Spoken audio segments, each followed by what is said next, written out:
Boston versus Washington. I didn't mean to be so mean to you. I'll accept your pred. Well, we gotta be halfsies. I'll go Boston, you go Washington. Is that a deal?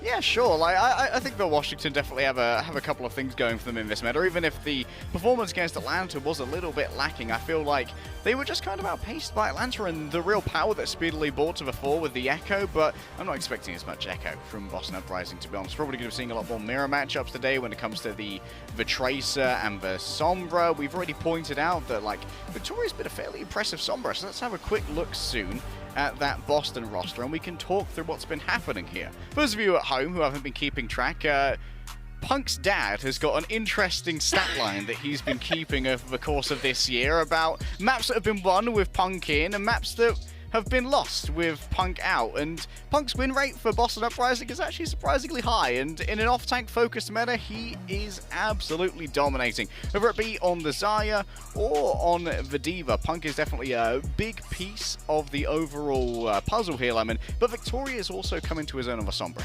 Yeah, Punk's leadership is important. You see it in the stats. There's no arguing about it. Let's talk about the V brothers, as Reinforce has quoted. The two Vs make a W, and I think that's what you have with the double flanker of Valentine and Victoria. Statistically, Victoria a better Sombra than Assassin, higher average damage, final blows, hack assists, and lower deaths. The only thing that Assassin is a little bit better on is how many enemies he does hack, but that doesn't translate to a higher hack assist. So we need to see Justice really coordinate around apparently all the opportunities Assassin is creating, while Victoria is already doing an awesome job.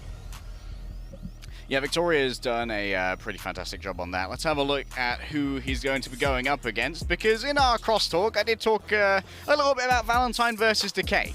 And when it comes to legendary tracers or legendary just DPS in general, Decay is one of the legends. You all can remember the bidding war that seemed to have happened in pre-season 2 for Decay that LA Gladiators eventually won. But it was Decay's run in, I believe, the 2020 playoffs of the Washington Justice that really brought him to the fore of like, oh man, this guy's a bit of a secret weapon, a little bit of a nuclear arsenal, whether it's on the Zarya or on other heroes. And we often look when we're bringing out the Washington Justice to Decay to try and have these clutch moments that will win fights that maybe weren't so economically well placed towards the Washington Justice, where they're moving in with less ultimates and where you just need a little bit of pizzazz, a little bit of a good juju coming through, and Decay often can provide that. Yeah, when it comes to kind of that Decay versus Valentine Tracer, I feel like Valentine's very consistent, but Decay has higher peaks on Tracer. And when he peaks, I feel like Justice can beat any team. I mean, they've even beaten the San Francisco Shock, who are in that top 3. But when they aren't feeling themselves, it's an L all around. I think that's why a lot of people have issues how to predict where their pick'ems lie when it comes to the Justice. But there's a lot of flexibility around this team. You've already brought up Kalios being flexible on Orisa, D.Va, Zarya, even the backline. Krillin and Opener deserving more loves. They trade the Ana role. Krillin will play Ana if Opener's on Lucio, then Opener will go to Ana if Krillin wants to play Zen. So they have a lot of different options on how they want to match their enemy. I think Kalios is also one of only 2 people in history, I believe, that managed to reach 5,000 SR. It was himself and another Apex mainstay called Evermore, who some of you might remember from Kong Du Panthera's The Roadhog Nightmare. But of course, now we've moved over to a more qualitative and quantitative skill system. I don't think anyone's going to be hitting 5,000 SR again, but Kalios definitely has had the gumption to be a top off-tank before, and I think his Zarya is one of his best. And it often is a meta that can be dominated by a Zarya. You're seeing so many resources being poured into these off-tanks because they're so dangerous that often they're going to be the primary target. We see Nano Boost given over to him often, not just for damage, but also for the overall survivability. And Kalios versus Punk might well be a tank battle that's not decided by the tanks themselves, but the supports. Yeah, it's an important point that you bring up about the battle of the off-tanks, Kalios versus Punk, where it feels like a very off-tank heavy meta. And then you have the double flanker versus double flanker. We'll go into the match soon. And just for the stakes, of course, both these teams guaranteed play-ins. And at this point, it's for aiming for a better seed. Boston in the very, very last spot. You can't do any worse than having the last spot, but maybe they can go a little higher. But when it comes to Justice, they're in 8th seed. They have Florida and, of course, Boston on their tail. Apparently, technically, Justice can make the top 6, but they would have to win the rest of their matches. Another math would have to happen. So there's still some important stakes on the line when it comes to playoffs or play-ins for both these teams. All right, we've talked about Victorious number, but let's put it into numbers, shall we? And Assassin is walking away, Lemon, with more enemies hacked. But the thing is, more enemies hacked, but less hack assists. These might be poorly timed or potentially poorly communicated, or maybe the team just simply aren't following up on them, Lemon. But the fact that there's more hack assists with less hacks done by Victoria tends to indicate that they're more impactful. Yeah, Victoria just has the better stats. We've outlined this already. It's about Justice working around Assassin, but it also is the Decay show, it feels like, when you watch Justice. All I want to do when I watch Justice is where's Decay and who is he killing? And when Decay is not on it, Justice is not on it, it feels like. And it's rough to put all the eggs in like a single basket, but you kind of feel similarly to maybe Proper and Shock. Like there's always kind of that one player that if they 1v5, that's enough to really propel a team to victory. But if they're just kind of mid, then the whole team kind of looks mid. And I want to see Justice at their peak. The last couple of matches that we have, as we finally go into Busan, Mecha Base will be our first round. And they need to be ramping up. You can't lose steam at the end of a season, like you said. These teams are both guaranteed play-ins, and Washington Justice, if they go hard in their last few maps, they can even make playoffs, but it's kind of out of their control, as the Atlanta Reign are doing quite well at the moment, and of course have a good head-to-head up against the Washington Justice after that 3-0 slapping last week. We're moving over to Busan, and Mecha Base, this is going to be a battle of the Orissas. You heard Danny Lim's 2 magic words that were his analytical input on this one. Kalios Orissa. It's something a little bit special. He's pretty good at the Orissa. I mean, hot take, even though he's not in this lobby, I actually think the best Orissa at the moment that I've seen on Mecha Base when I've dove into those replays is Mikey from the San Francisco Shot. The man's low-key, bit of a monster on the Orissa, and Kalios might well have picked up a couple of these. Bear in mind, one of the important interactions here in the Orissa versus the Orissa is that the Javelin spin can actually eat the stun of the overall Javelin, and Kalios has already done that to shut down Punk's immediate CC. Yeah, this is already immediate pressure from the Justice, keeping Boston at their door. Seeing maybe Boston having some flank pressure, but for now it's the Javelin spin to maybe catch Punk away from the doorway. Immortality strike from Crimzo just in case Punk was facing any trouble, as Punk was hacked too weak. He could take high amounts of burst from Justice, but somehow the poke from Boston was stronger, their disengage was good, they killed Krillin, and the rest of the dominoes are going to fall behind Justice as Boston will head for the cap first. A lot of direct damage being done here by Valentine. Look at the ult charge that Valentine has compared to Assassin. This is really taxing the healing of both Krillin and Opener to look in other directions. And when you're looking towards Valentine to try and duel him away, especially as Opener, that's when the actual openings themselves happen for Victoria to find the headshots with the rails. Takes away Krillin and removes a large body of the healing for Washington Justice, who now have to try and move into Boston Uprising zone of control. Boston want to stall this fight as much as possible, but Decay wins the Sojourn battle for now. 5v4 and more for Justice as they face the Matrix of Crimzo, and Justice get completely surrounded. An important immortality field from Krillin that's dropped, which saves Kalios and allows time for Decay and the rest of Justice to clean up the fight and get the flip on the point. Really nice aggressive play there as well from Kalios to try and ease a bunch of the damage that was coming through the amplification matrix. All of those amplified projectiles, they were going to do double damage. But Kalios managing to put himself between Boston Uprising and their ultimate was super important, because it meant that the projectiles couldn't pass through him either and really deny the value from that. Now Krillin's going to have a distinct advantage when it comes to the amplification matrix, and it means double damage from the overclock if they stick together. Yeah, wouldn't mind an early overclock from Justice, especially if Boston head to this top bridge. It's such an open area, and Punk is deserted on an island by himself. I'm sure a couple of items he would have liked is some supports. There's the ultimate from Kalios, immortality from Crimzo, and the transcendence from MCD. How do Boston fight their way back? They don't have a lot of heals, but the transcendence lasted long enough for them to prevail in that fight. As Boston head back, they have point control again and the lead. that was an absolutely disastrous fight for the Washington Justice. I thought they were on something when they went aggressive onto those players who were left behind, but how did they get backcapped by Valentine when both Assassin and Opener were hanging out by the point? Did they simply decide they couldn't 2v1 the Tracer or just tap the point to stop it from going over? Boston Uprising managed to capture it out from behind them, and now Assassin has an EMP to try and retake this. Decay has Overclock at range 2. He's on the high ground. He has his team with him. Victoria's matching the ultimate. The sound barrier from Justice is used. They have the speed because they have Lucio as they go and converge into Uprising. They back away from the Terror Surge, of course, laid by Punk. And during that moment, Boston just pounded in damage.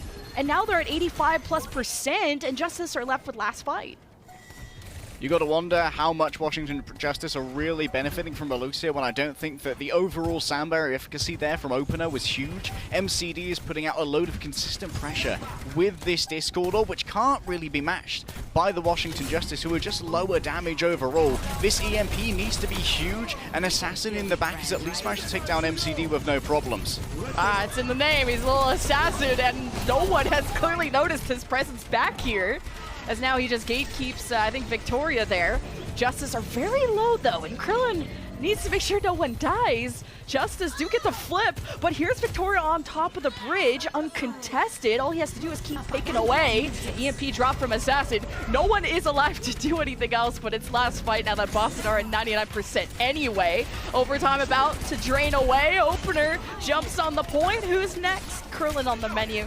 And that'll be the first round for Boston Uprising as soon as reinforcements get dealt with.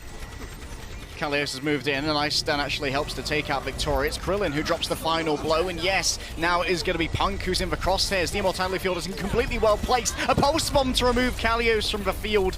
However, Washington Justice have all the duelists they need to try and take advantage of this. Decay and Assassin should be able to remove Valentine in good time here, Lemon.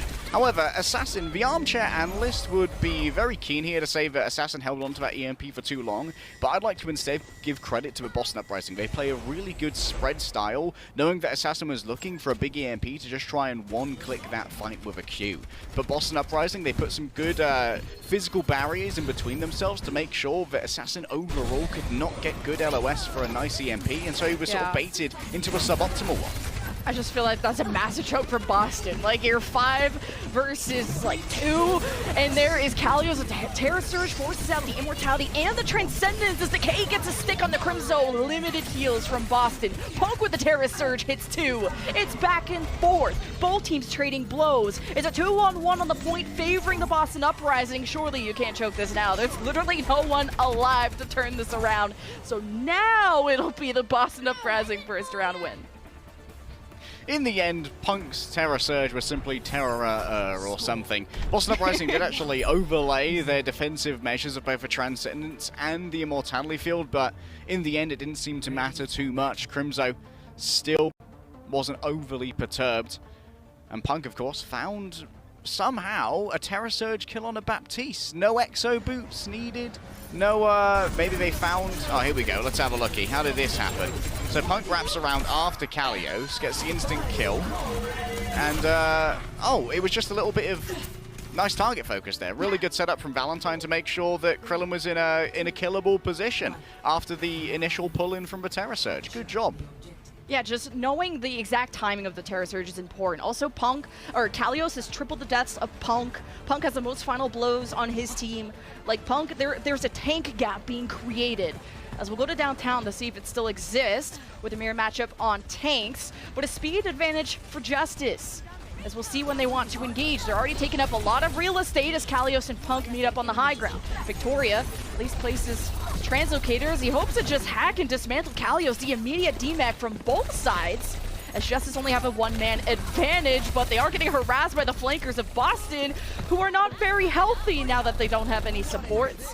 So Justice DPS prevail, and they'll be able to cap the point first. This is the kind of style that I'm enjoying from Washington Justice when they're having their Lucio, because the map geometry of downtown is so much better for it than Mecha Base, where there are these big, wide sightlines. You sometimes can even see a Widowmaker come out, or a Soldier 76 to take advantage of those, and it meant that MCD was getting a huge amount of spam out before Washington Justice even reached them. Now, you can try and path yourself through these narrow streets and instead get on top of MCD before he can do a huge amount of damage to your team. Like that Decay dodges with his head too, just like on his cam. You see him dive and dodging. I would do the exact same thing. He's gonna need that help. Justice just converging on the backline of Boston. Valentine gives his life for the pulse bomb. Might have killed Krillin, but this doesn't slow down Justice whatsoever. It's the full team wipe. Decay he's alive today. Yeah, Decay has come alive, Assassin has the EMP, and now Boston Uprising, they're not going to have these options that they had previously to play more split and try and minimize the efficacy of this EMP, because Assassin, he's already in the back and he can kind of use this EMP at his luxury, because Boston Uprising are the ones who have to move towards the point. You can see the pings continuously on Crimzo to try and deny the sight lines from their Nano, and the Nano sent out prior to the hack. Okay, the Nano still went through. I was worried it got canceled. Transcendence from CD, puts the cape on. He says, I'm here for you, boo. Crimzo needs the help. Escapes into the room. Now here comes the peel of Valentine to help deal with Assassin. And no kills have gone through yet, as Assassin holds the EMP, as there's a back cap from Boston, as the front line of Boston just managed to bulldoze that fight, and 73 for Justice is a good start. As if Boston wouldn't have the opportunity to play split, but Washington Justice, they seem to be a little bit ham-fisted with their attempt at the Sombra dive there. The early manual hack gave Crimzo time to send out the Nano, and that led to Krillin getting picked by a charge shot from MCD. Now Assassin still in the back line, should be able to get a nice double here. Oh, does he get Crimzo too? He does!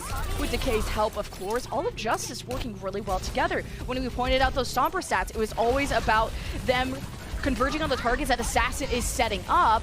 Now, not really much Boston can do at this moment without supports, but I've seen bigger chokes before. Boston managed to at least kill Kalios, so Punk's like, perhaps this is winnable. The backline race was absolutely perfect. Both teams taking out the backlines of the other in record time. However, that did mean that there was no one to defend everyone. Came down to a 3 versus 3 fight, and Boston Uprising, they simply had Punk able to stay for longer because he had the self-destruct for a free remake if he so desired it. Opener picked off early again by Crimzo this time with the aid of that Discord Orb. Watch out for the Zenyatta assist in the kill feed. The Valentine throws a pulse into Kalios with hopes of trying to demech him or maybe someone near him, but Justice will chill now that Opener is back. They head through the right hallway, doing some initial scouting from Kalios there. As you have really the Justice ults at the ready. Usually nanos are given to divas, but you know, if you have a lot of hopium for Decay, you give it to him, and that's where it is. Nano Decay, he's at the back. Great damage mitigation from Punk with the Matrix to save MCD and Crimzo from the dive of Decay. Now here comes the peel from Valentine. Keeps Decay in check. No kills yet. Boston are approaching 90% plus with the point still capped. The support ultimate usage is going to be important. Punk got slept, knows where the supports of Justice are, which are in the room, and that's dangerous. Oh, Kalos needed to have eaten that nade. Versa tap on the point to at least get overtime going, but there's going to have to be a second one soon. Anyone ready to touch the point? It's Decay who can do so, as Opener hits for sound barrier. Yeah, Justice are hoping for this EMP from Assassin. He's on the point. Justice bring the fight to the objective, but it's the EMP first from Victoria. And Justice lose all their supports immediately. Punk is a self-destruct. No touch from Justice, as the Boston Uprising will take map number 1.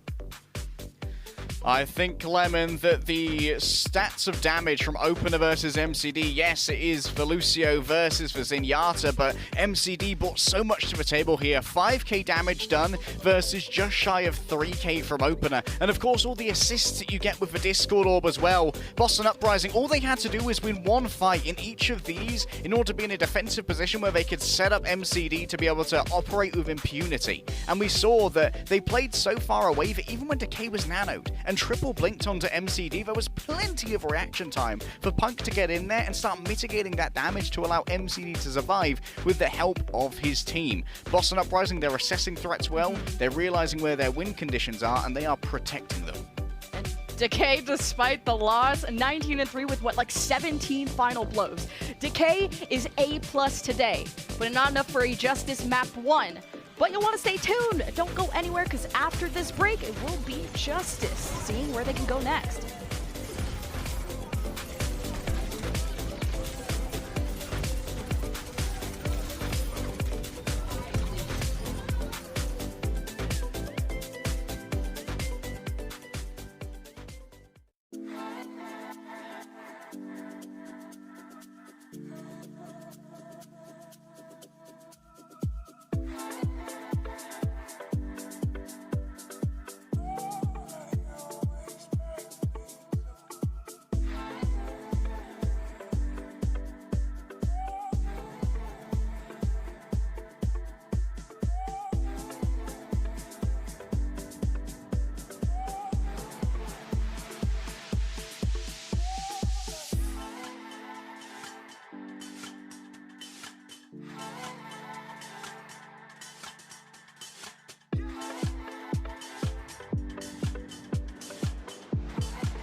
Even with all the speed, violence, momentum behind openers Lucio and the Justice, they dropped map 1 to the Boston Uprising, who, yes, I am correct when I say they are undefeated this stage. And there's important seeding stakes on the line for this match.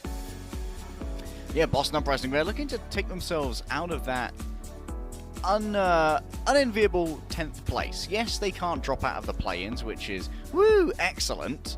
But you don't want to be going up against whoever ends up in the 7th seed, because assumedly that's how the seeding is going to work for the play-ins, and 4 teams will be battling out for those spots in the playoffs. And if you don't want your season to end early, you want the best seed possible, because Washington Justice is also going to be in that pool. Maybe you'd even like to go up against them if you're the Boston Uprising, because it feels like your double flex support here is working as a pretty good counter to the Washington Justice's more momentum and speed-based approach with the Lucio when you can control the map.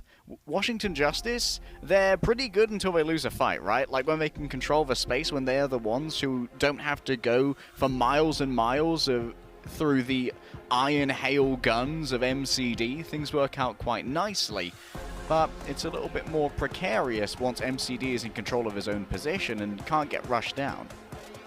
We go to Kings Row, where we've seen success from the Justice on this map in particular. They actually won this against the Dallas Fuel. This was the only map they won against the Dallas Fuel.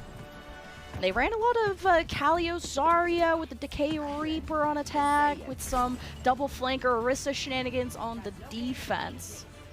But Justice are strong on this map, so I wonder if we're going to see an equalizer here. Punk back on the Diva. Being able to move between the planes of verticality easily is a cornerstone of the defense here on Kings Row A.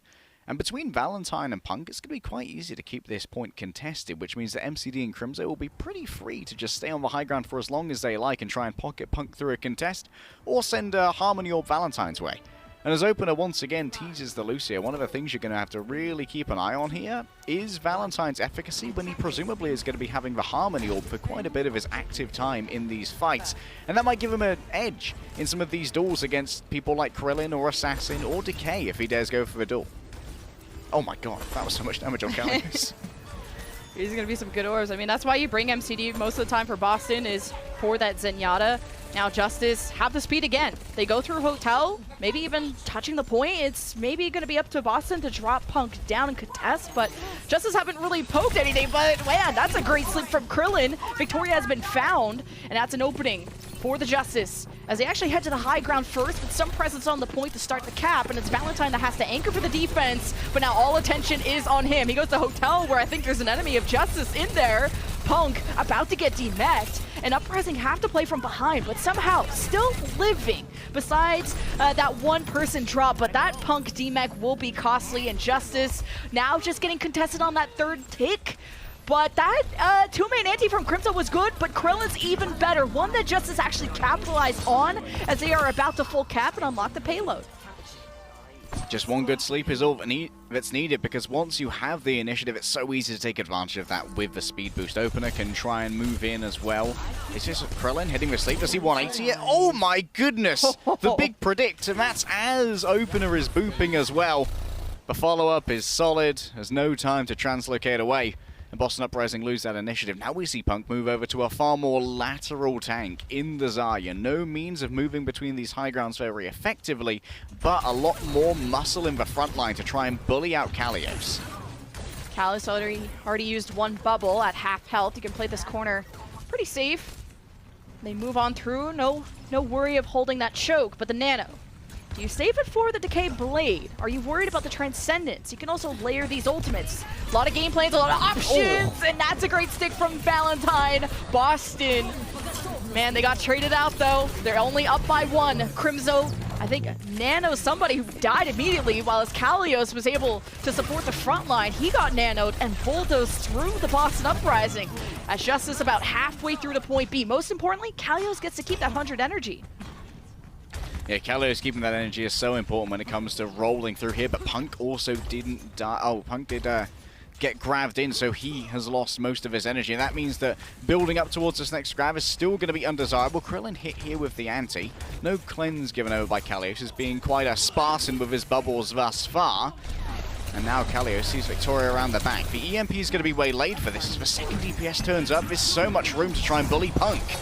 There's a Decay Blade, but he gets hit by an EMP. The sound barrier from Opener, just to make sure the Decay Pain Train can keep on trucking. But up Boston, they do try to stay anchored here with the Transcendence, but Punk got slept and really couldn't do anything. So Justice will eat up that ult and eat up point B and keep on going.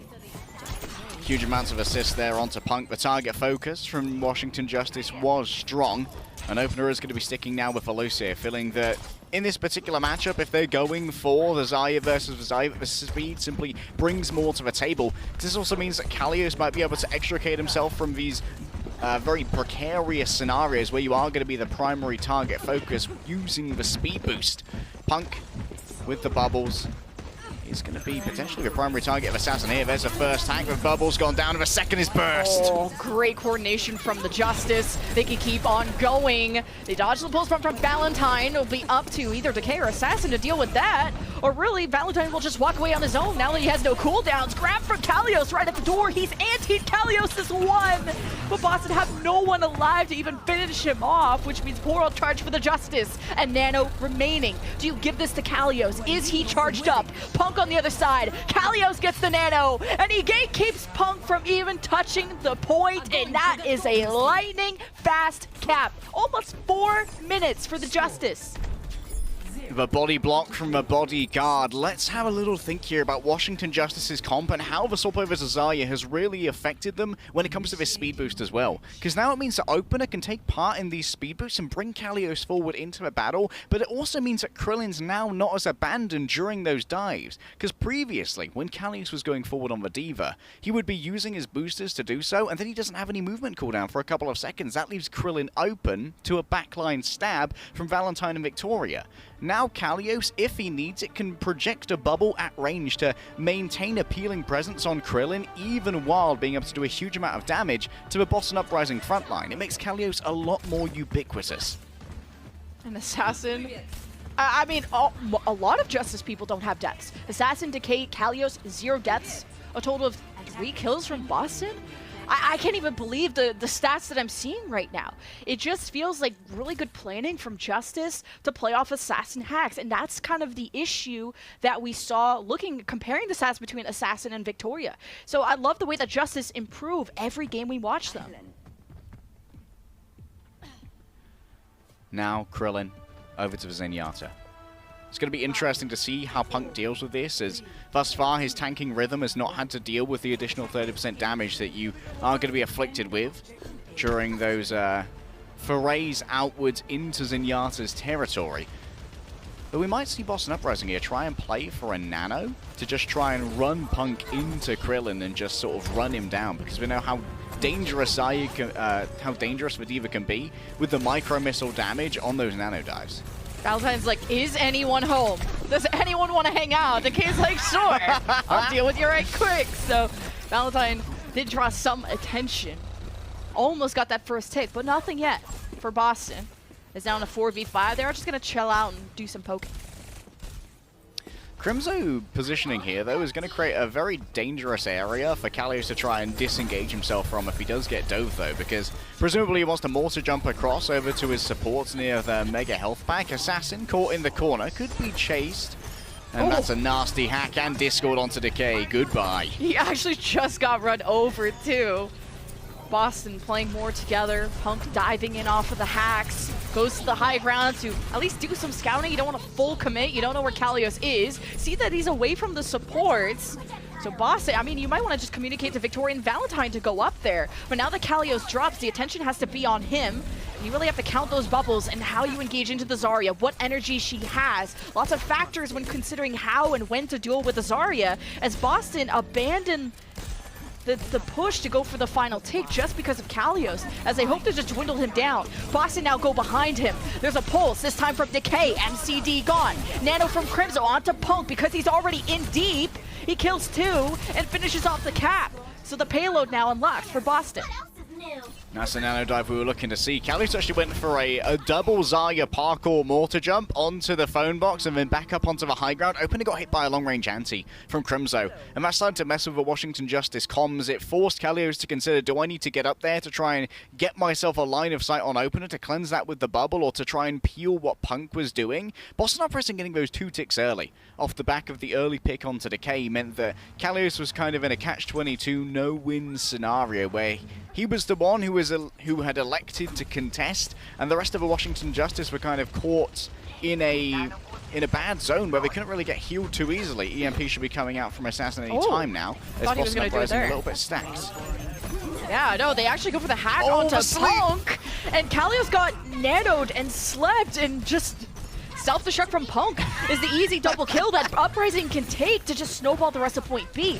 Why did Assassin become so indecisive about an EMP that was going to hit MCD and Crimzo? It's kind of peculiar. There must have been some comms that got messed up from Justice. Now Boston head for point B. There should be a recontest, though. Yeah, especially considering that Krillin was nano, and they could have potentially crunched in onto that. Krillin, though, put down summarily by Punk. Boston Uprising now have plenty of ultimates to try and drag this one forward, including both a Pulse Bomb and an EMP, as Assassin is looking to catch both MCD and Crimson, but this positioning is so good from the Boston Uprising. It's not the ideal place to take a dive, though, for Boston. They're well out of their support's LOS. Well, Victoria EMP'd, easy counter by the Krillin Transcendence, as Justice just hope to hold this before the point B cap. Still waiting for an Assassin EMP, by the way. Finally unleashed. MCD with the immediate response of the Transcendence to keep Punk alive. Punk goes to peel for the back line. Now you have some Zens poking as MCD finds Krillin. Boston just meters away. They have to deal with Kalios, and that's all she wrote. Assassin is shooting from way too far away to have much of an impact, and Boston have 4 minutes for C. Assassin's choice of Translocator in the bookstore, I think, is a little bit suspect. Also, check out how the kill comes through in this grab as well, if we get to see it in the replay. Kalios actually blocks a bunch of the healing with his bubble, and that lets him kill Victoria, which is a pretty awesome tech from Kalios. Alas, still it's a lost fight. Now Boston Uprising, they can't get a faster push here from the Washington Justice, but this can't be filling the Washington Justice with confidence as Boston Uprising move forward with yet another nano to try and push Punk forward. Assassin just gets caught out without Translocator. I'm not sure if he got hacked, but I mean, Justice have to make do. They cannot just get snowballed here, so they nano Kalios, and Punk is antied, and that's a lot of energy for Kalios, and Punk couldn't get out before he realized what was about to happen, so the DMAC is going to hurt. Punk may consider swapping just to get back in it quicker. That felt like a touch of a miscom there from Punk and Crimzo. I think Crimzo was looking for the nano, but it might have ended up being LOS'd by Punk making a dive that went around the horseshoe, so Crimzo couldn't get the LOS that was needed. Otherwise, that would have been a weird dive for Punk to make without the nano, and he was eventually punished for that. You saw Kalios just walk past with the nano and absolutely beam down MCD. Now Decay's playing more of a screening action to try and keep Valentine from accessing the backline too easily. And Krillin playing in this horseshoe is kind of interesting. He does have access to the Mega, which Assassin may well have hacked, and that gives a load of territory control that Decay It just denies the territory from Valentine as well, and EMP from Victoria. Finally, Boston initiating on their terms, but losing the backline again. Decay, while Valentine was engaging into the EMP, Decay found himself in the back, and Punk just resets with the rest of the team. So Boston left with 2.5, which is now starting to be a larger and larger gap in time banks. I'm hoping that Assassin has done his health pack admin here to re-up the hack on that Mega. Because if this is stolen away by Victoria, then Krillin's safe space is certainly going to become quite dirty to be in. Boston Uprising have used a majority of their ultimates here. They do have a staying power, yes, from the Transcendence coming up, but that can easily be broken through, as we've seen from Kalios with his grab and using the shielding to block potential healing from the Transcendence. The Zarya tech on Kalios is super strong. Oh, and this high ground control is important for either Sombras, and a good placement of EMP is a placement of a crab on the high ground is peculiar for Kalios, as it did at least summon the nano from Crimzo to save Victoria in that situation, as he hopes to make the most of it. Not a kill, though. Here's a counter EMP, this time from Assassin MCD with the Transcendence response. Kaleo stuck overwhelmed by the resources as Boston move forward. They get antied by Opener, which is enough to send Valentine packing. But this is still winnable for the Boston Uprising as they hope to depend on this EMP from Victoria. But Krillin has to be on it with the Transcendence, especially if they come out different doors or same door. Justice have the support on the left side. Krillin uses the Transcendence just to go and touch Cart. So this could be a massive EMP from Victoria if they even need to use it. The card is still moving. EMP this time from Victoria doesn't hack anyone from the Justice. Not sure what blocked it there, as Justice starting to try and hanker with the respawn advantage they have without Kalios. It's a little tough though. Decay has to make a splash in the back. The Decay pulse doesn't hit, but the payload hits the back of the map, and Justice are left without a touch. A little bit of a misread on the situation there from Krillin, I think. Potentially forced to use the Tranche just from Punk giving over as much pressure as he was with the high energy at the doors. But there was a little bit of breathing room there where Krillin could have potentially waited a second or two longer before using that Transcendence, actually healing up some members of Washington Justice in the fight rather than simply parading himself before the Boston Uprising. Although he did look very pretty while doing it. Boston Uprising now. They are going to be brought up to a minute. I think they're about 6 seconds shy of it when they initially capped. Washington Justice. If they can hold this for a minute, things are going to look pretty good for them. Last time it was all about that early pressure on the point and forcing Kalios to make bad decisions when there wasn't a good one that was available to him. This time, I'd love to see Washington Justice maybe give a little bit more support over to Decay, either in the form of a Harmony Orb, or Assassin maybe playing a Sombra versus Sombra checking match, because Decay falling down for Washington Justice was the first domino that forced Kalios to take bad positions to play the objective. Still feels very winnable by Justice, no matter how Boston capped. Pretty significant difference in time banks, and just got alerted by stats that Justice's 3 minute and 52 time bank is the 5th fastest King's Row push this season. So they can walk away with some history under their belts, as we'll see if Valentine can get any kind of pick, but it's just Kalios there. If all of my studies have told me one thing, Lemon, it's that history remembers the 5th best. Remembers numbers, not names. Kalios once again. Or some Game of Thrones reference there, but... Oh, Victoria. Oh, the Translocator. Already gone. Now Assassin. Finding himself in the back. Does have access to the Mega here. And a new cheeky Translocator. You can see that he's consistently being able to report the position of these flex supports, and still no tick has been given over, as Decay and Kalios are both going to drop down to try and crunch onto Valentine. Yeah, Decay is continuing to get crunched. I mean, he had to get bubbled by Kalios. Both Sombras gone in a 4v4. Boston starting to touch on the point. This is the last fight. 11 seconds left. They're taking their time. They've killed Opener, and that's not a lot of heals for the defense. So Boston are ahead, but they lose their Onat. It's just back and forth between these two teams. And now Punk doesn't have a mech. And there goes all hope of even touching the point, too. Boston will get nothing done on their second attack. All right, a draw guaranteed for the Washington Justice. This one's going to 4 maps at least, boys and girls. But 3 minutes and 58 seconds. This should be a pretty easy guarantee for a first tick here. Boston Uprising are going to have to play incredibly objective-centered Overwatch, and that means that whoever comes to touch that objective is going to be absolutely bullied, providing that Washington Justice decide to go for a Zenyatta, which I think would be a good strategy when you know that people are going to have their they're going to have to present themselves on the point and take that damage. And if you can focus better using the Discord Orb, that's a much better win condition for you than I think trying to out-rotate a defensive team using a Lucio. Here's Kalios just being able to flank, and Valentine misses the blink out the door. So this is the flank, just Kalios ignoring Punk and just killing people by himself. Finally, Punk falls back. But you saw how apparent it was, the Zarya countering the D.Va in this isolated matchup. The way Punk was trying to push the point, Kalios being the roadblock, and Boston getting nothing done. 4 minutes to get 33%. Should be easy, right? Right, guys. Tell me I'm right, Washington Justice. Okay, so we are going for Lucio? Yep, Lucio confirmed. Open up rolling on out here. I would like to see a right-hand stairs push, to be honest, from Washington Justice. Try and force Boston Uprising out from these little alcoves and hidey holes where MCD can take such free peaks from. At the moment, it's simply an information gathering game for Assassin, and indeed, there has been a Victoria found as he crouches down in the corner, forcing out the translocate, and now maybe a touch of pressure on the point. Oh, Assassin gets discovered. It's only him and Valentine. The rest of Justice move up to support as Valentine looms in the back line of the Justice. Krillin hacked very low.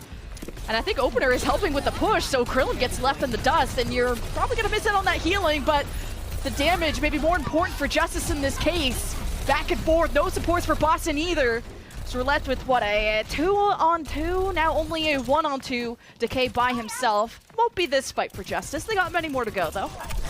Wait, Kalios has gone over to the Doomfist here. They want to just continue maintaining the pace. It's a Decay moment that I see before my eyes. Yes, the supports are returning, but no one's here to touch. The Boston Uprising drop King's Row and the Washington Justice equalize the series. You just saw Decay like, it's 1v2. Yeah, I could do this. It just dashes in, knew the exact health that Boston were at to get the reset too. And with respawn advantage, it just makes sense for the Justice. Dude, the Kalios damage, 13.5k versus Punk's 8.5. It was a Kalios showtime. And we saw that replay as well of the big flank as well, where he managed to kill Valentine after a missed blink through the door, and then simply advanced upon Crimson, who couldn't do anything. You can't break through that Zyger bubble as an Annie, you simply don't have the DPS. And then Punk can't defense matrix the beam, so MCD gets torn asunder as well. He's carving his initials in the Omnic. It's Kalios time, Lemon. And it's Justice time. They equalize the series. I mean, we already said this was the strongest map. They took it against the Dallas Fuel, and they'll take it here again against the Boston Uprising. You'll want to stay tuned, because now that it's 1-1, someone will be taking a lead, and you'll find out after this break.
Has to kill Decay. The 1v1 on the card now. Drew boots him away, but it's going to be a blink forward to keep Decay there. The man is still alive.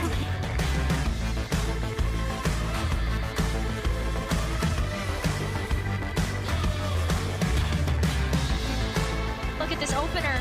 And oh, look at that too. They got sent to the skies.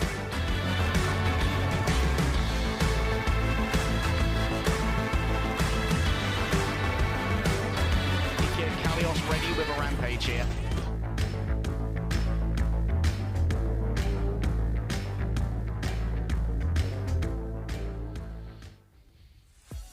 Welcome back, everyone. We got a tie series 1-1 after a historical 5th fastest push by the Justice on Kings Row. That was fun. It's Kalios time. It is indeed Kalios time, and well, there have been a couple of instances of Kalios time, including how Kalios knows the bubble interactions of Zyra and how he can mess with ultimates. We saw Victoria get focused down in a grab, because Kalios essentially enveloped the entirety of MCD's trance within his bubble and used that to kill Victoria because the healing simply, it couldn't get out. It was not the let me in meme, it was the let me out instead. And also, he's actually managed to mitigate a couple of EMPs from giving hacks over onto targets as well by bubbling them. And yes, the bubbles break, but that gives Kalios energy, and it makes sure the potential victims of those EMPs get to remain with all of their abilities to try and do some counterplay afterwards against what is surely going to be a more aggressive Boston Uprising too. Well, we got some nifty replays of some of the EMPs that did occur. It felt like Victoria might have struggled a bit just landing a few of these. This was the one I was hyping up. I'm like, this is the big win condition for Boston. EMP.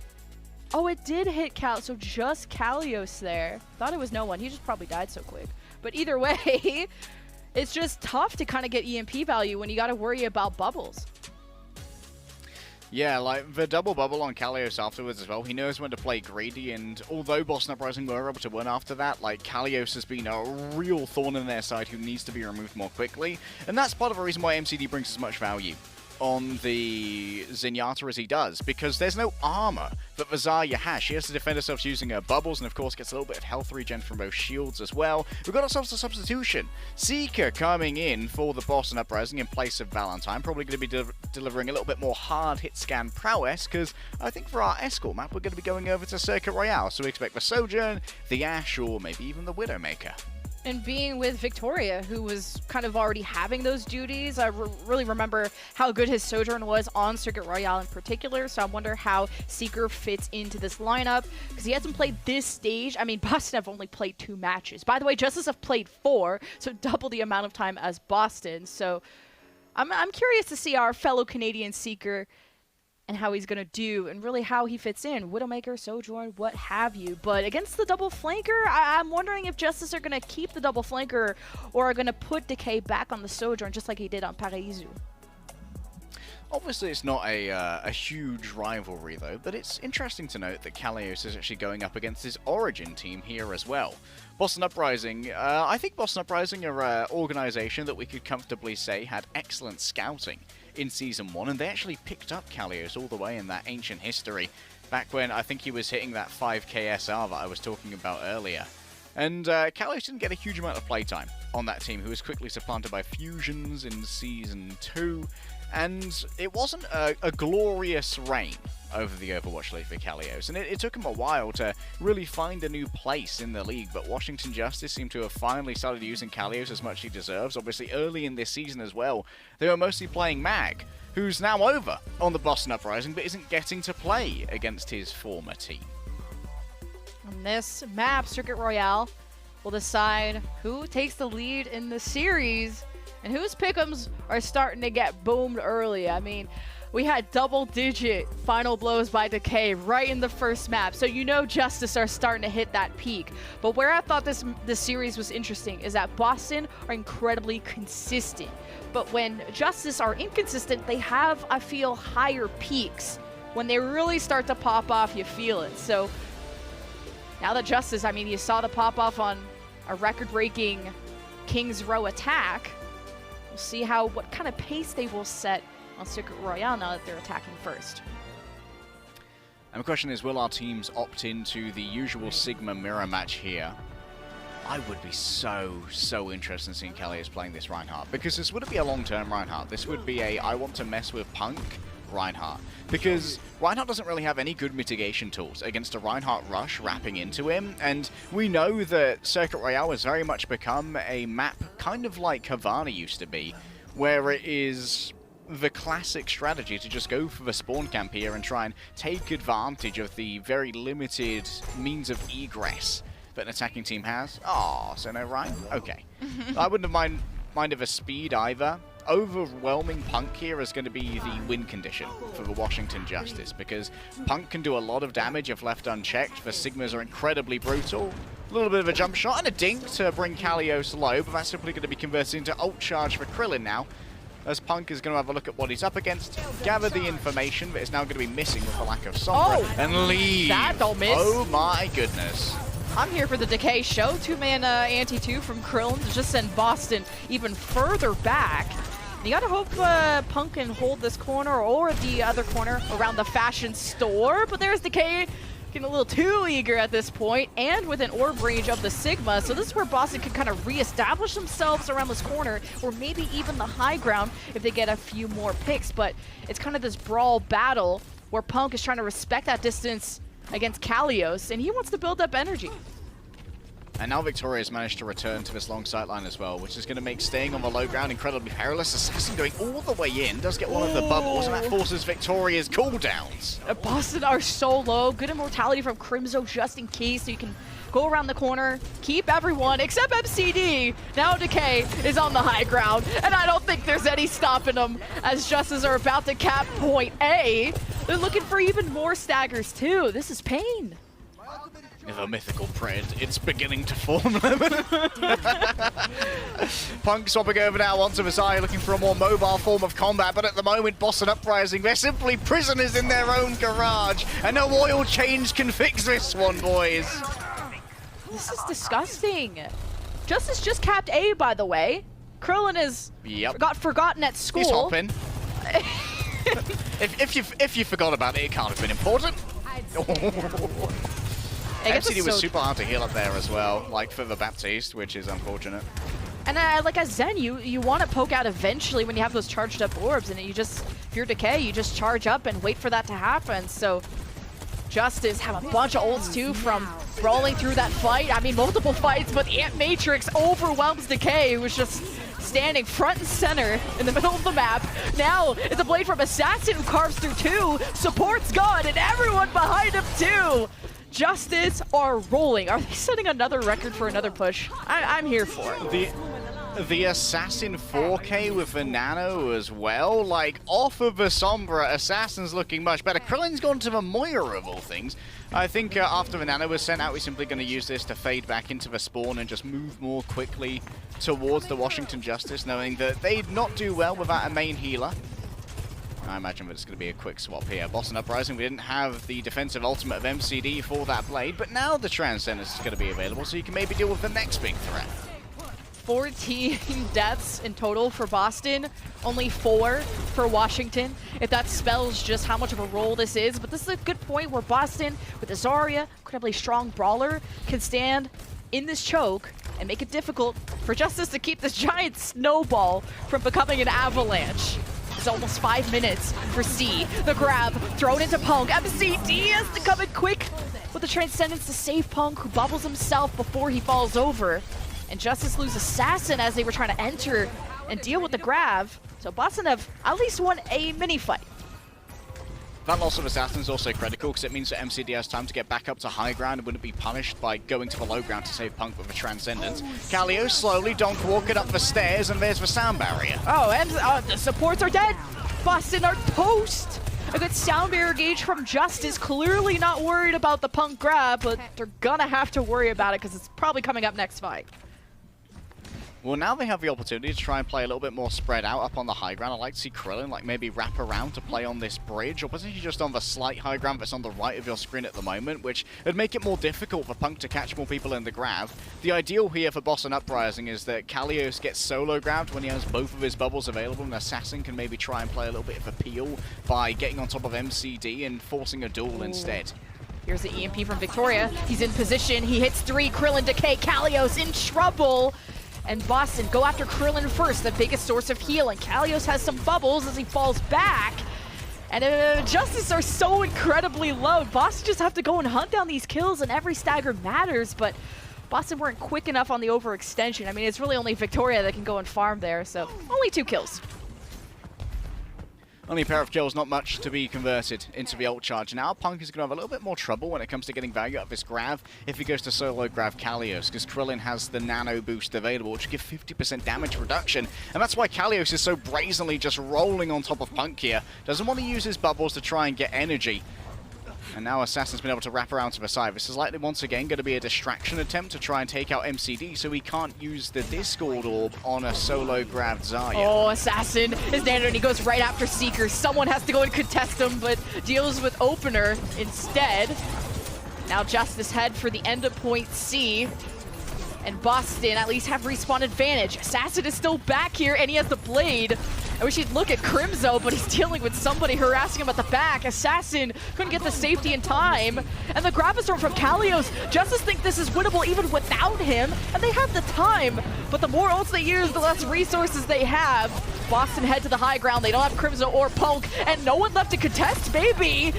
Decay is taking shots. 2, looking for Seeker. And that's the end of that. Justice will cap with 2 minutes and 13.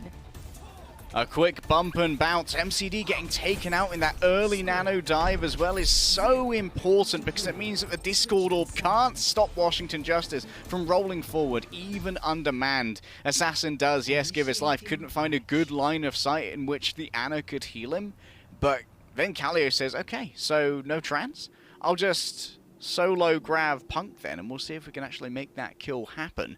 And after that, Boss and Uprising, they have to move away from their prestigious positions of defense up on the high ground, where they would have been feeling rather invincible if Punk had been the one to touch cart for them, but instead had to move down and contest in front of the steam train that was a Washington Justice combination of a high energy Zarya and the DPS that remained in the form of Decay with an overclock. I just feel there's beyond the team gap that's happening, there's a brain gap. Justice are constantly engaging first. Whenever Punk through the grab, I mean, there's no one even around. And then Decay just overclocks and kills everything. I mean, this was a sick shot onto this upcoming person here. MCD just trying to come out of spawn. Justice were always engaging first, and Boston's only fight win was at the start of C and maybe off of a grab or something like that, and then Justice rolled them the rest of the way. So man, Boston looking lackluster a little bit in the later part of the series. 5, 4. Once again, we're going to see a similar dynamic on the attack of a Boston Uprising. Kalios defensively with the Sigma, and Punk ready to roll on forward with a little bit of a more mobile combat style. Actually, no, he's going to opt for the Sigma mirror.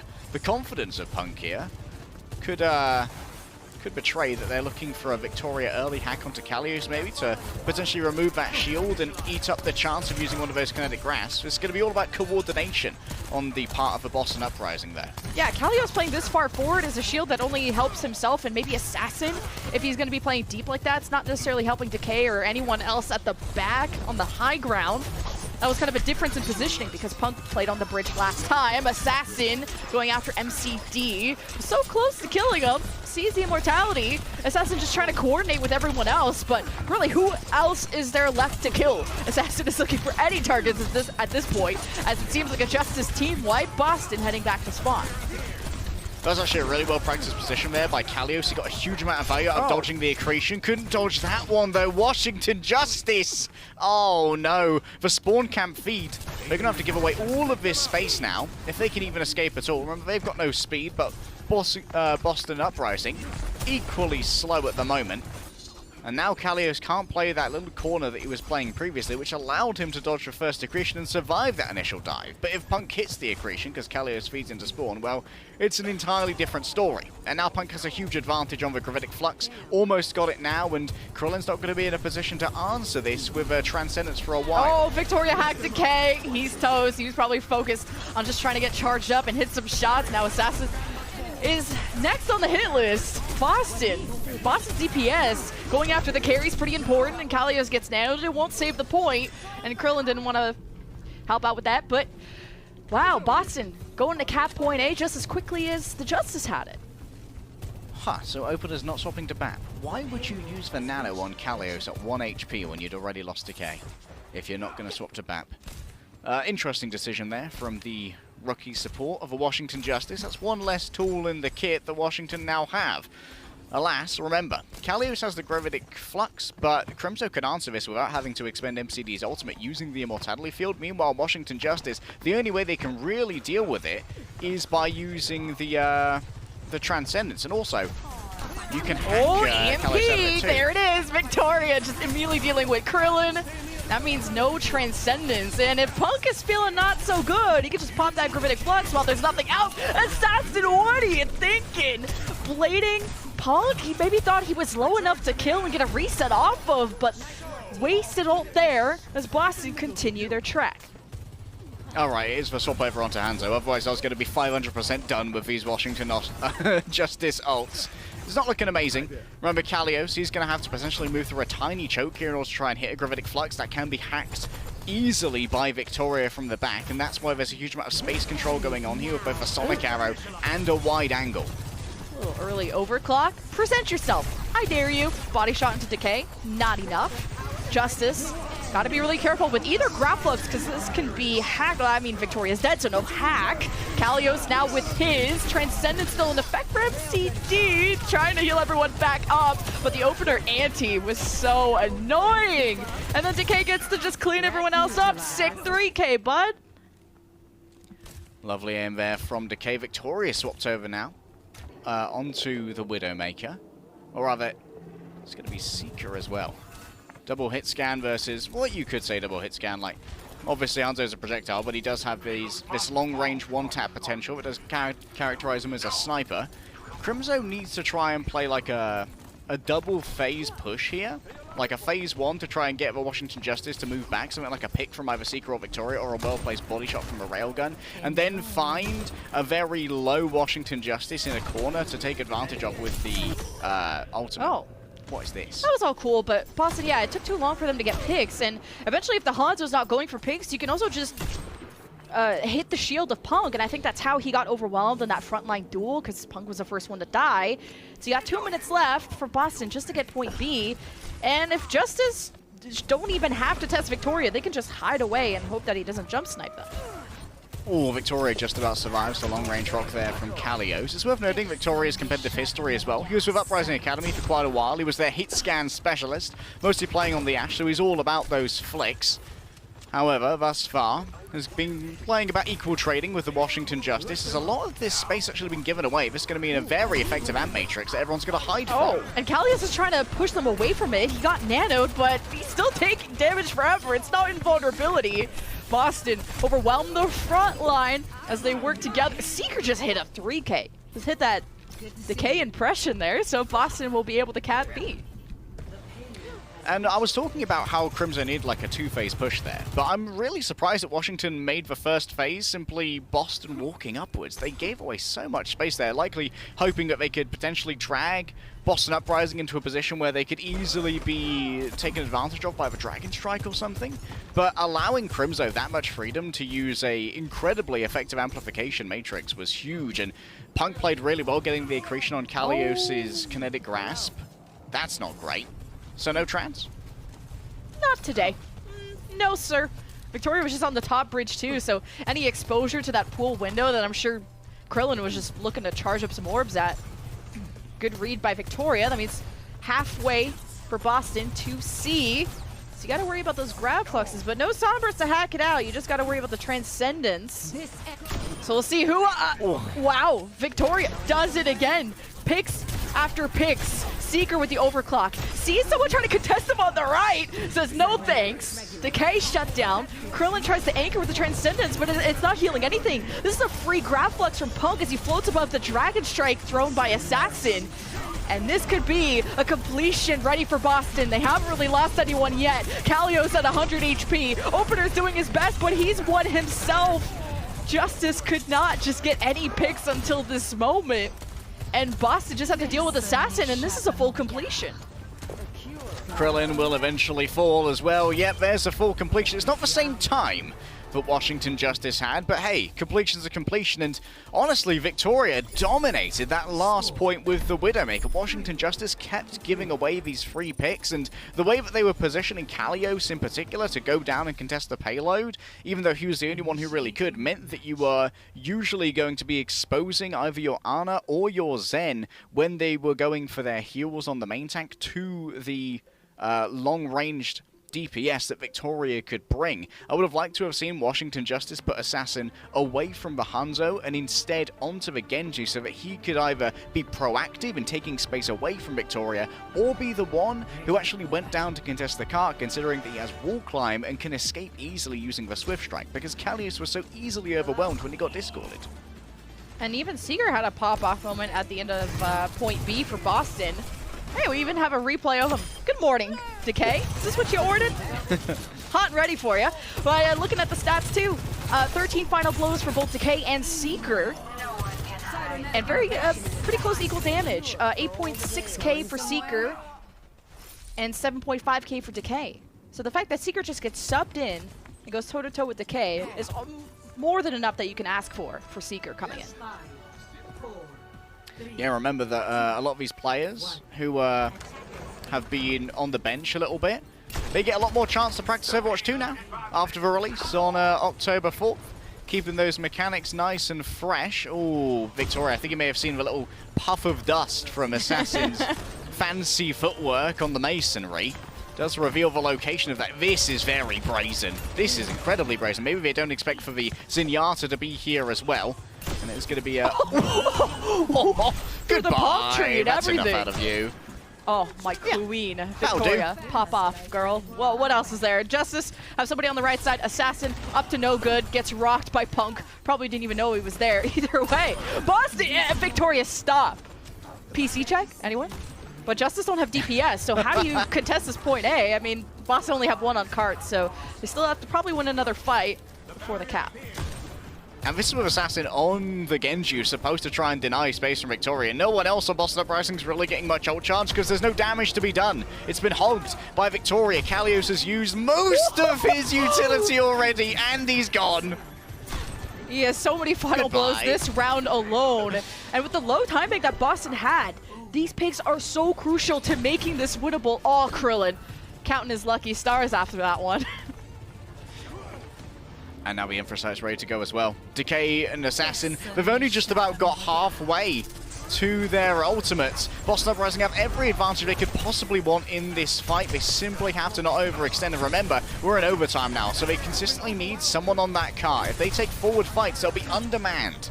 And Justice haven't been able to take a proper fight because they keep having to leave because of Victoria's picks, so there's no ults that can help turn this around. It's just based on picks, and Assassin double jumps at the right part that Widow is always aiming at. Finally, Victoria gets dealt with by a disruptor shot of all things as opener nanos Decay. The carry puts the team on his back, and man, he's at the back. What can he not do? Justice salvaged this fight off of a nano, and Decay going ham. I'm signing up for that. Well, that seems to be about the story of the game so far. Decay goes ham, a nice nano onto a tank sometimes. Kalios has been a little bit less inspiring on the Sigma comparative to the Zarya. And I think that Punk's been quite comfortably pacing in this duel. Even though Kalios has more damage, Punk's finding the correct accretions, and I want to drag your mind back to one at the end of the second point attack, where we saw that huge amp matrix from Crimzo. And we actually saw Punk use an accretion to cancel Kalios' kinetic grasp, and it knocked him back behind the amp matrix as well, and that allowed for double damage to go through and eventually burn down a Kalios who had received the nano and therefore was receiving half damage as well, but still could be burned through. What a performance by Victoria, and someone from Washington Justice is going to have to match these heroics, because Victoria's rolling out defensively again on this Widowmaker, and he's coming in hot. I mean, there's nothing that Justice could really do to change what they did of getting picked by Victoria. I mean, opener was just where he was supposed to be on the right side, palm tree, which kind of started that snowball from Boston. And Assassin, double jumping, just climbing, looking for opportunities. That's what he has to do. He's a Genji. He's got to flank and do stuff. And Boston just knew how to catch them off guard. Looking for a snipe. Oh, Krillin was there. Didn't get the shot, though. Low-key, Open have kind of been popping off this map. 9 final blows at the moment, which is much more than either MCD or Crimzo. We're sitting at 4 and 2. Assassin waiting for the signal to go over the rooftop and then drop down upon some of these unsuspecting squishies. Seems like Seeker's going to be the primary target. The bubble's given over too, Lennon. Yeah, Assassin didn't hit his primary fire, so he would have gotten the reset he was looking for, the assassination.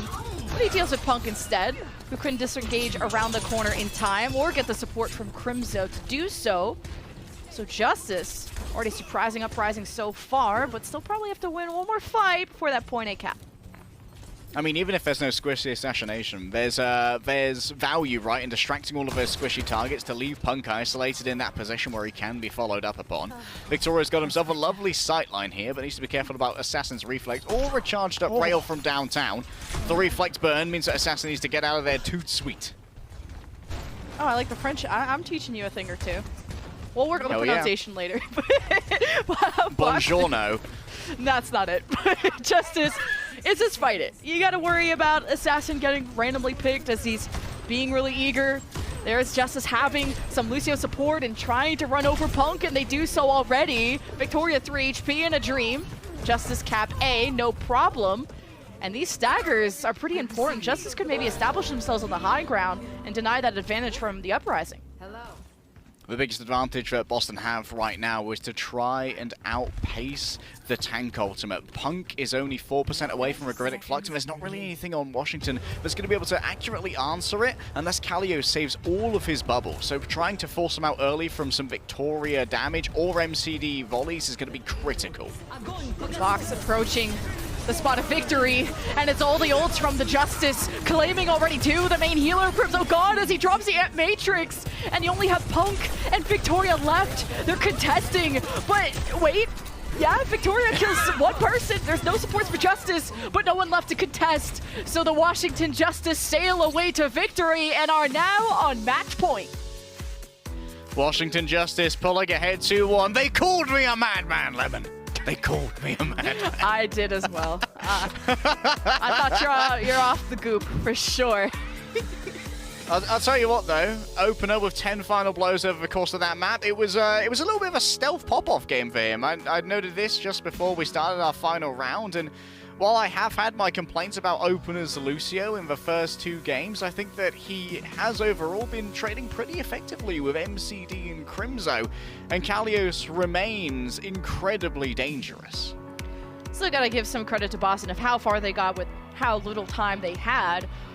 But Justice with the time bank advantage always, just like on King's Row and just like Circuit Royale, they had the time, they had the power to do it. They're on match point, so stay tuned. After this, we'll find out if Boston can force a 5er or not.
TikTok, everyone. Clockwork Zenyatta is ready for you to enter the Iris. Go to the countdown, or get the Countdown Cup legendary skin in the Owl shop in Overwatch 2. It's only 300 league tokens. You know, I'm sorry about inflation. A little expensive, but it's worth it.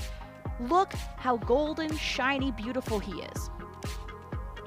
And you can get our tokens for free just by watching. Oh, and also you can get our tokens through our pick'ems on the Overwatch League website. We've got token matches now, where if you predict them correctly, you can get a couple of tokens. So, it should not take long for you to work your way up towards this beautiful skin. But Lemon, surprising many, we got ourselves a beautiful match on our hands. Here in our play-in Royal Rumble, Boston Uprising and Washington Justice is remaining as close as ever. Look at that scoreboard, 4-3 and 5-4. But Washington Justice just continue to find all of the most clutch approaches. And we got ourselves yet another turn in the unending cycle of Boston Uprising's support, or rather damage rotations. Valentine's come back in place of Seeker. We're ditching the hard hit scan to return to probably a more flanky approach. Yeah, Justice have been to New Queen Street twice against the toughest teams in the league. They had a really rough schedule at the very start. Shock and Fuel. Are you kidding me? That's a true mental test there. But they lost New Queen Street to both Shock and the Fuel.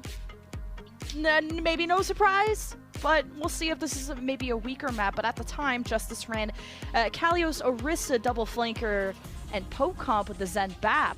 So it was a cool look, but I think with how much Zarya we're seeing out of him today, I don't expect to stray away from that. Yeah, it was a little bit of a unique look from Supreme, the by any means necessary comp, bringing out the Orisa. We did, of course, see tastes of Orisa over on Busan Mecha Base from both Punk and Kalios, but I agree, Lemon. I think that it would be well advised now for Washington Justice to look to where they've once again had their differences before, where they were able to extract huge value from Kalios' legendary Zarya and put that into use on New Queen Street. I mean, Orisa does have her value here, and Orisa's value, I think, is very much loaded into her ability to say to a support like an Ana, you don't get to play Overwatch anymore. I've just about had it with you. When you run them down with the Javelin Spin, and they can't anti, they can't sleep, they can't fire, even eats up a bunch of heals as well. Boston Uprising looking to scrap themselves back into this series after what was a pretty dominant performance on Control, to be honest. Like MCD, his Zenyatta absolutely trounced for Washington Justice, and Punk's peels were sublime on some more obvious and kind of easy to spot dives from Washington Justice. We haven't seen Boston get ahead in the series since the very first Control map when it was that Orisa duel, but I think it's still been, I don't want to say evenly matched. Justice did kind of steamroll their attack on King's Row, had a pretty good time bank, 2 minutes something on Circuit Royale. So Boston really need to know how to slow Justice down, because they're playing the Zen Ana comp versus Justice having a Lucio. Boston's poke has to prevail. Yeah, the poke of MCD and Crimso together is going to have to do enough to really try and soften up Washington Justice before they can get up on top of MCD. And I think an early sleep there, and that's both the bubble shoes on the supports already. Punk's super vulnerable.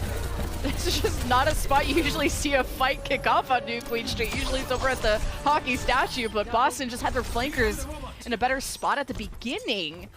But as the disengage happened, that's where Justice caught some strays. That's where Boston supports fell, and that's an early push for Justice. Just overall good positioning due to the speed boost of opener there meant that MCD and Crimso were caught entirely by surprise, and Punk kind of panicked throughout both his bubbles onto MCD and Crimso. Then there was nothing to deal with the additional damage that Decay could bring to the fore. Yes, Victoria has a good place from which to try and operate here with the Mega, but can he even get the pick onto Krillin? The tracking's good, but the anti and the bubble come through, and that's enough of that. Okay. Oh, again, the pushback from Justice, the reaction is always stronger. It feels like Boston initiate. They have lost to the sauce a bit when it comes to the focus fire. And you kind of saw in the first fight how Boston had the initial engage, but only got 1 kill out of that entire thing. And then Justice know how to clap back. And 2 fights in a row now. This is getting to some serious distance.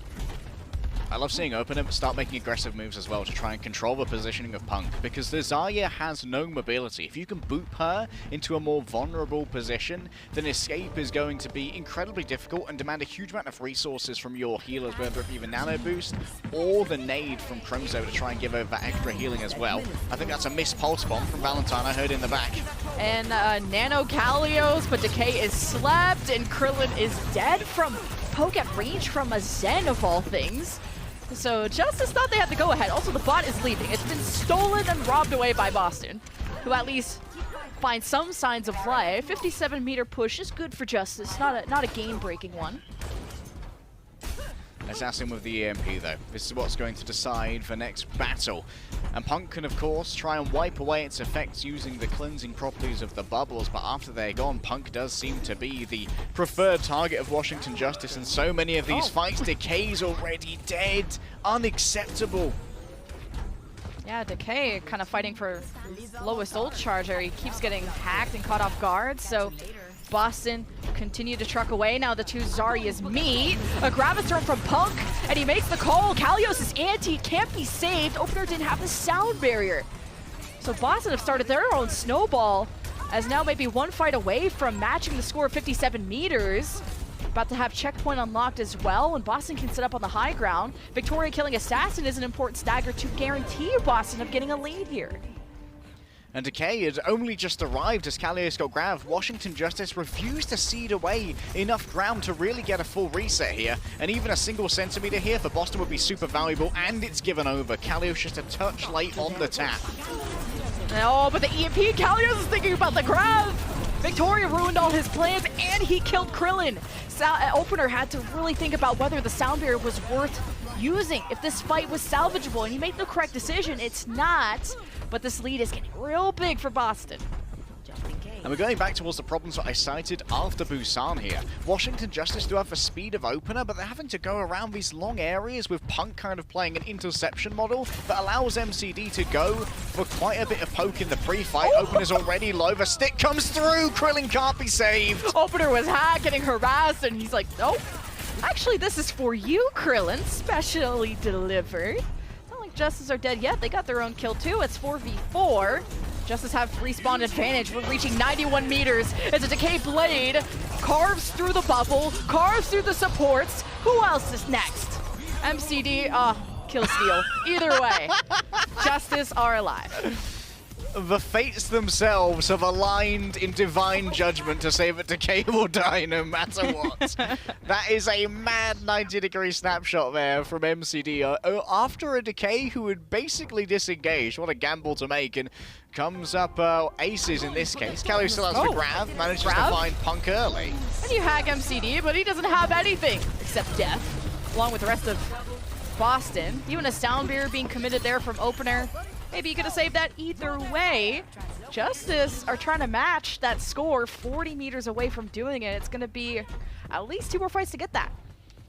I mean, Boston are so happy with this, right? Like, Kalios and Opener both using these major playmaking ultimates just to win this sort of, like, interceding fight where the bot was still going towards the objective itself. Now Boston can play for the real battle. It was my brother playing before. Now it's actually for keeps. Oh, here's the flank from Boston, though, as Krillin waits to give the nano to Kalios. He has enough energy to do so. He slept.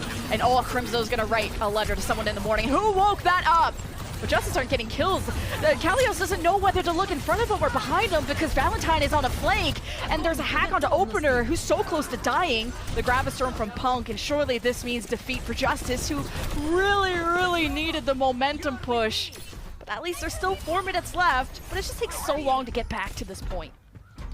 And only a grab and a pulse on is a cheap fight for Boston Uprising. Valentine's already halfway to the next one, and there are so many defensive measures to try and deal with Assassin's EMP as well. All we need to see is Crimzo and MCD not stack up, so if Assassin is once again forced into making a suboptimal EMP or a bad decision, because Assassin, he has this habit. And it just, Krillin falls over immediately. At least Kalios turns and burns, and Justice are somehow ahead despite Boston using the EMP. There's no TPS. Valentine and Victoria are dead.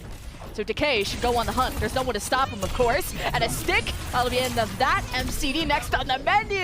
And the backhand of the law has struck. And Justice have bought control yet again. Oh, Decay is breaking Punk's ankles as well. He had no idea where that Tracer was going. There was a little bit of kidnapping going on the bot as well to make sure that bottom Uprising still had to reset this progress. And Assassin did manage to find an EMP in the midst of all of that, so Boston Uprising, they're not going to be really responding to any major stimuli when it comes to the nano boost. Instead, it's going to be used a lot more offensively, likely on Punk, especially if he can build up a wellspring of energy to put to use.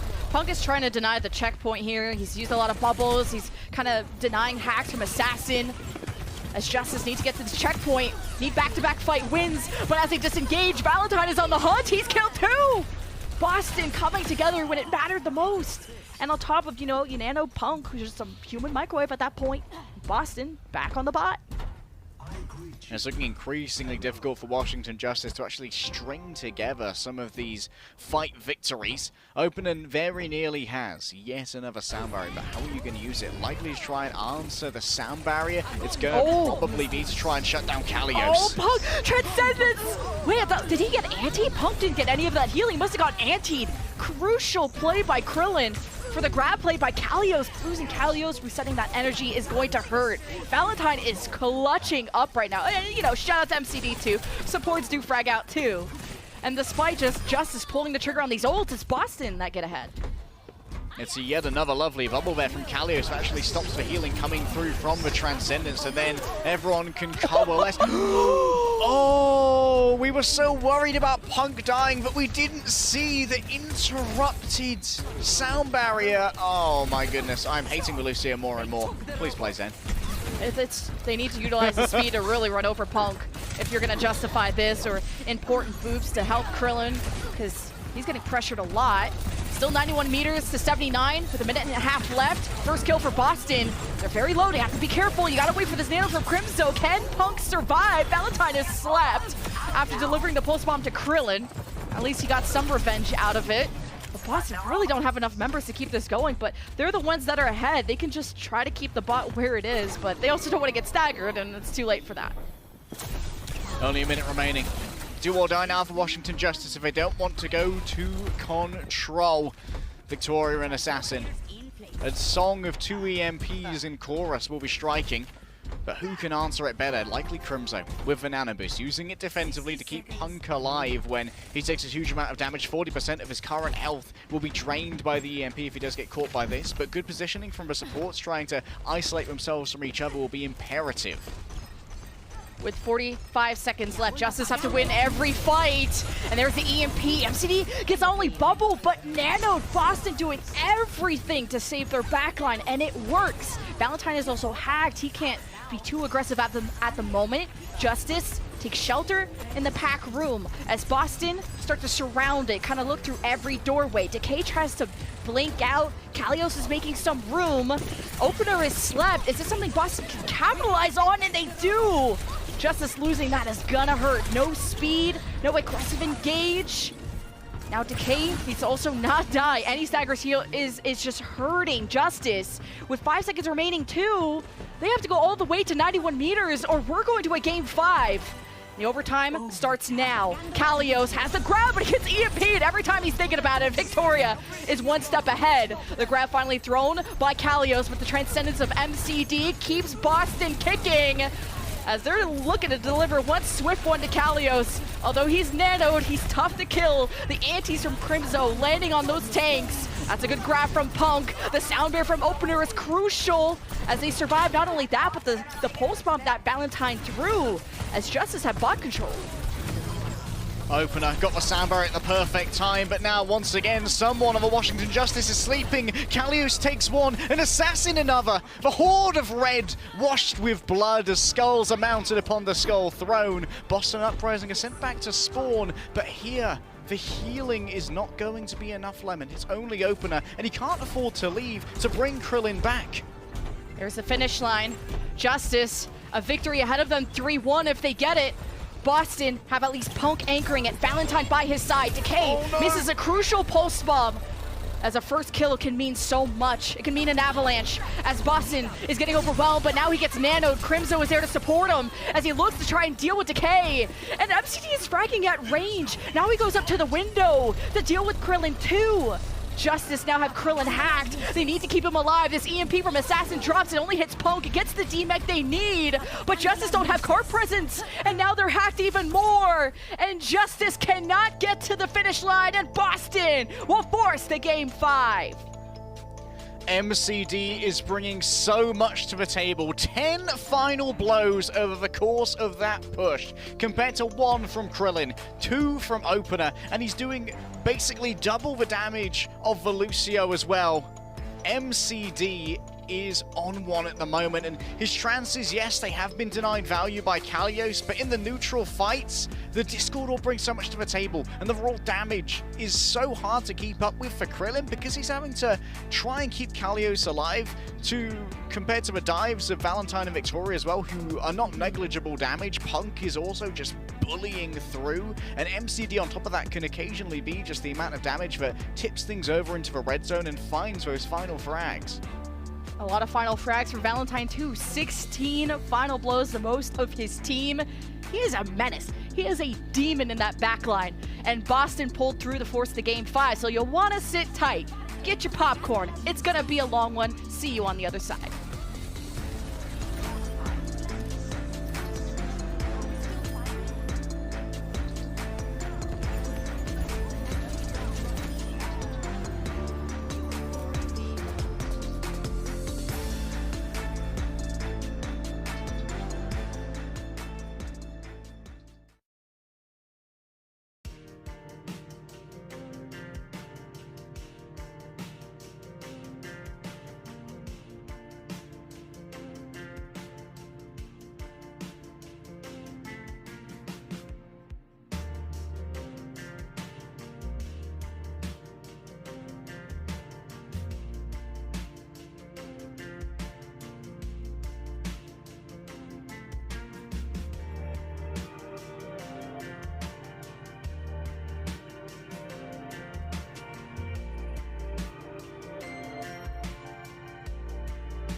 we left you with the perfect amount of time to cook that popcorn or whatever your snack of choice is, because we're going to Game 5. Boston getting their first map win since the first control map on Busan, so we'll see if they can make it a 2-peat when it comes to control wins. Well, when it came to control, Boston were very much in control on Busan. Being able to win out one fight was all they really needed in order to be able to control the battlefield and put MCD in positions where he could exact a heavy toll upon the health bars of Washington Justice during their long commutes. However, one of the things that is at least enthusing for Washington Justice Predators like me is that control, the first fight matters a lot, and Lucio is super important on these first fights. You see sometimes teams will sub in players like Funny Astro for control just because getting that early position with the Lucio and the speed boost can be so instrumental in being able to get that first fight and then snowball it into a round win. So Washington Justice should at least have a good chance to win out these first fights. The question is, will they be able to remain in control afterwards by utilizing the power the Lucio speed boost brings to shut down MCD early? And Justice have gone to Lijiang Tower before against the Dallas Fuel at the very start of the stage. Lost both Gardens and Night Market on the back of a Kalios Doomfist, and it was a Zen Brig double flanker lineup. Now, we've been hinting over a lot of the Justice comps because they play double the matches that Boston have, so there's limited information available, but I feel like with how the mirror matchup has gone, or mirror matchup in quotations, opener's always on Lucio. Justice feel very strong on this map and on this mostly mirror matchup. 5, 4, 3. I'm going to be particularly interested to see how Control Center goes if we end up going there. For now is going to be Boston Uprising going for the TP rollout, which is really good because it means they can kind of match the speed here of opener, and they're not lacking in positioning even without a Lucio. Krillin gets hit with an anti-native. There's going to be no expended bubble here. This doesn't mean Krillin's going to be under pressure straight away. At least that's where the speed gets you in a good position for the first fight, and maybe a position of death in the Shadow Realm. 6 feet under you go, Decay. As I was expecting to see some Tracer, the double flanker, so a lot easier to gap close on small maps like this, and Decay already to the Tracer, carries over some ult charge, as Boston will get the cap first. Justice still looming around, seeing what they can get, which is a boop from Victoria, who didn't manage to translocate in time. So that's an opening Justice can work off of. Translocator must have been found and destroyed. Punk getting rather low here. No more bubbles, no more Punk. And that's all the Australians gone for now as opener. We'll just drag everyone forward with a speed boost and find themselves some fresh victims. It's a quick flip here for Washington Justice, and now we are going to have an issue. I think there might have been a destroyed Translocator. The hack wouldn't have stayed, of course, because of the bubble, but the Translocator must have been destroyed by probably Assassin on the hunt. Remember now that Boston Uprising, we only really have one choice of approach, because going across the bridge versus Lucio is no bueno. There's value of the Lucio. You can calm down, like Dave, and then opener will prove it to you right here and now. But Justice kind of low. Opener hacked. Don't die, as I'm talking about you. Valentine Pulse misses, as the K is also helping peel for the backline, making it difficult for Valentine to have the time to set this up. MCD gets nano as soon as he rounds the corner. Good timing there, as there was a sleep too, as Justice throw the crab to stop the push from happening. It only gets Valentine, who manages to recall out. I think he'll still get hunted by Decay, as we're left with a 3-on-2 favoring the Justice. Hoping to clean up this fight, and worst case, they just head back to point, a point they already capped. And Valentine is not in friendly territory right now. He could be caught out as he tries to make his way back, and indeed he will be. Washington Justice percentage grows ever higher, ever faster, and Kalios has swapped over now onto the Diva. This is so interesting, particularly because it might be trying to stop a Victoria EMP dive onto someone like Krillin or Opener to try and mitigate that with the instantly available defense matrix, providing he himself does not get caught by the EMP. It also allows for a potential eat on Punk's Graviton. Oh, well, eat this. EMP right to the dome of only Kalios. Opener unaffected. The supports of Justice might have been able to dance around the pillars and avoid the line of sight. The sound bear really crucial to help Justice stay alive.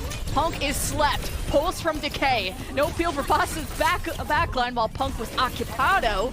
Now you have 99% and still ults for the Justice as the EMP and Punk's grab falls to nothing. What a also very determined round from Justice. 100 to 15. That is decisive. I like that choice to move over to the Diva, not because necessarily it's the better pick in this scenario, but because you've already expended all of your big utility in the Graviton Surge. You know you're not going to get another one of those in this particular round unless Boston Uprising cap from you. But to be able to swap up the tempo and mess with Boston Uprising's comm structure and their overall plan is super valuable. Boston Uprising now gonna swap on over. Oh, both of our teams have decided to become uber cringe and play the Mei Orisa. Interesting. We're gonna get up close and personal. A couple of love taps are gonna be exchanged, but Decay on the Reaper is gonna be the main difference maker here. As we're gonna have Victoria instead looking for the burst, sort of like Flashpoint gameplay where you really try and find those early picks using the Sojourn. Justice with the speed, already have good position in server. Remember, Punk outperformed Kalios on that first Busan map on this very hero, and Kalios has his back against the wall, but Punk focused too much on Kalios. Now Decay has teleported at the back, forced out the immortality from Crimzo. Opener boops them out of it, and Decay is slaying. Go off. And Justice with a complete team wipe can go to the point and cap soon too. MCD just got hit with the weirdest spear. It pushed him like around 2 corners and slid him around a wall, and eventually off the top of Lijiang Tower. Now Washington Justice, they have a defensive position that the Mei loves to thrive on. Valentine might have to use his wall here to actually block off the sightline from Assassin to stop someone from getting isolated by a Mei wall. Oh, first Mei wall used defensively for Boston as Justice went for the isolation. Valentine walked in all by himself, didn't realize the rest of his team got blocked off, so that'll be a soft reset for Boston. It's kind of a gamble, right? Like, you wall off one side expecting the Mei to be there, and if she's on the other, well, you lose. I think at the moment you've got to follow the Assassin projectiles. They booped Decay into Victoria. It's so easy. You're just trying to help him line up the headshot, you know, but Justice now extending out of the door, and Boston aren't killing a whole lot. I'm counting 3 deaths for Justice and double digits for Boston. So this is Justice all day. Well, Krillin being down is huge for Boston because it means that Washington Justice have to abandon the choke. No longer can you play the Mei Cheese. However, if you look at the silhouette of Assassin over there, I think the Mei Cheese might well be alive and well. A Blizzard in hand, and Punk doesn't really have much means of Oh, that's an important cooldown you don't have. You gotta drop the Blizzard and maybe hope you don't get canceled. And nope, the Blizzard was dropped for you from Valentine. Now the Terra Surge just for fun, just to be this silly, goofy mood, I guess. I don't know who that even caught. But Justice will have to reset after this one. Boston will finally get to see that 0 grow. A very quirky Terra Surge. Kaleo still has his to play with here. Opener did invest for Sound Barrier to try and deal with the conflicts of both Terra Surge and the Blizzard, but Assassin got caught. It was great awareness from Boston Uprising, just not forgetting their fundamentals and always checking their flanks, and that's the kind of thing that you really need to look out for on a team that's kind of on the back foot. They aren't going to play too aggressively here to try and lock down these chokes with the Mei, which is interesting to think about, especially with Victoria getting early picked by an Icicle. Oh, Punk very much getting run over, and his back is against his own Mei wall, as you're just wondering how much Justice want to invest in a fight that they feel like they already won before it even started. So it's the Matrix and Death Blossom, and they can rely on the Blizzard next. So the stagger on the Crimzo is a lot of good time. Justice will get to 90%, and Boston will have to fight this 4v5. Hear me out. Terra Surge Blizzard combo. Drag them in, and then no one can escape the Blizzard afterwards. The pull effect could be everything, but Punk can eat them both. There's the Diva. The need to touch Lemon is here. Oh, at least Punk did his sound barrier from MCD, the overclock from Victoria. And Assassin still hasn't even popped the Blizzard yet. He finally does, as Boston already threw the choke to maybe just protect themselves, actually. And that is all she wrote. What an absolute stomp on this Game 5. The Washington Justice are victorious. Justice Predators, squad up and roll up, baby. They live by Velucio, and Boston Uprising will die by Velucio. MCD, he'd been popping off all game as Zenyatta, but unfortunately Velucio isn't quite as MCD as we wanted. Kalios managed to pop off Decay in the end with that beautiful double Death Blossom, and it was set up by a lovely wall from Assassin as well that isolated Punk from his healers when he was playing that Orisa, and his Fortify could ran out. The healing was denied, and then it was denied permanently by a beautiful Death Blossom. Everyone from Washington Justice in that final map pulled their weight. And everyone did too, because everyone's talking about, oh, the Decay show, but I was very impressed with Assassin and the issues they fixed around just coordinating around his hacks. And Kalios bettering a Punk on the Orisa, which Boston started off the series well, and were able to just manage to deny the victory on New Queen Street. I mean, Boston put in a lot of effort, but Justice Predators can be happy. We are both very happy. Two of you. There are literally dozens of us.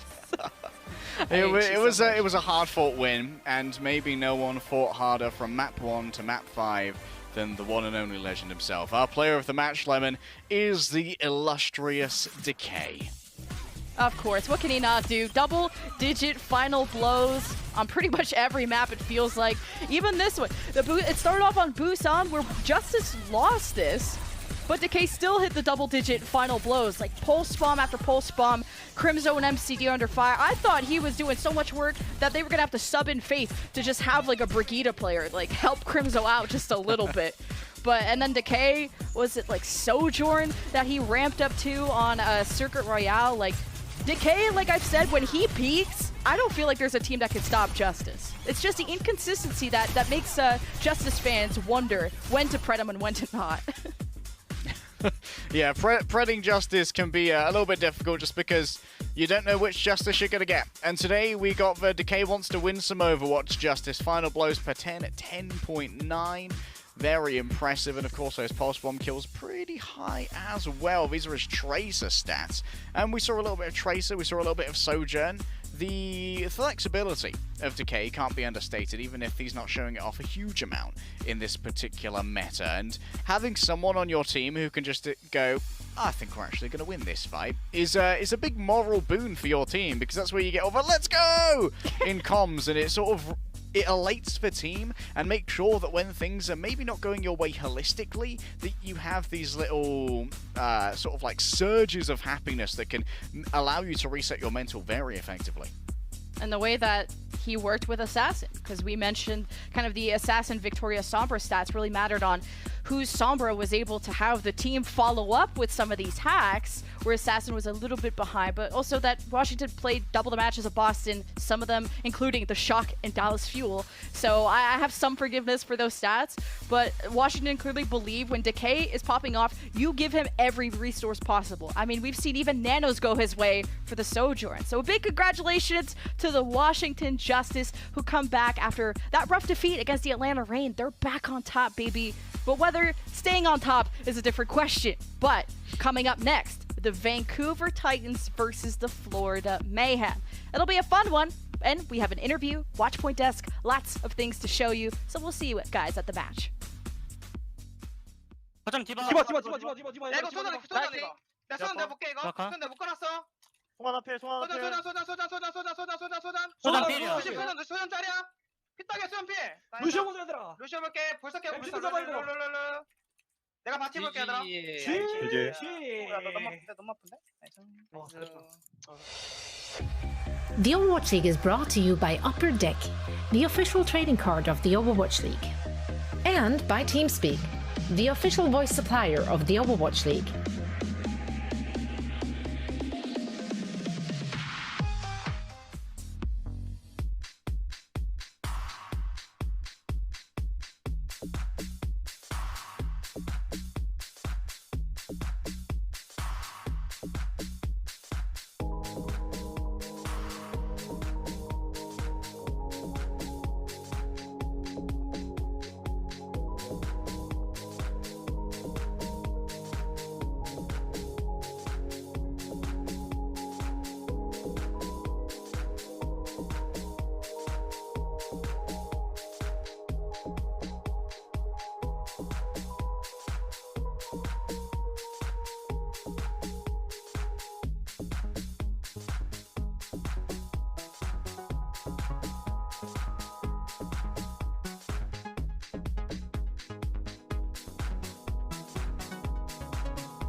Welcome to Game Break, everybody. I'm here joined now by Kalios from Washington Justice. Kalios, congratulations on the win. Now, I mean, you guys did fantastic today against Boston Uprising, but I want to ask you a question regarding your previous match against Atlanta Reign, where you guys lost to them 0-3. Were there any takeaway lessons that you guys learned from that match that you guys implemented coming into today's match against the Boston Uprising? 자, 오늘 승리 축하드리면서 일단 제일 최근에 했던 경기죠. 이제 아틀란타전에서 아쉽게 0대3으로 패배를 거두셨는데 그 패배로 인해서 좀 배운 게 있다면 그 좀 배운 것 중에서 오늘 경기 좀 도움이 된 게 좀 있을까요?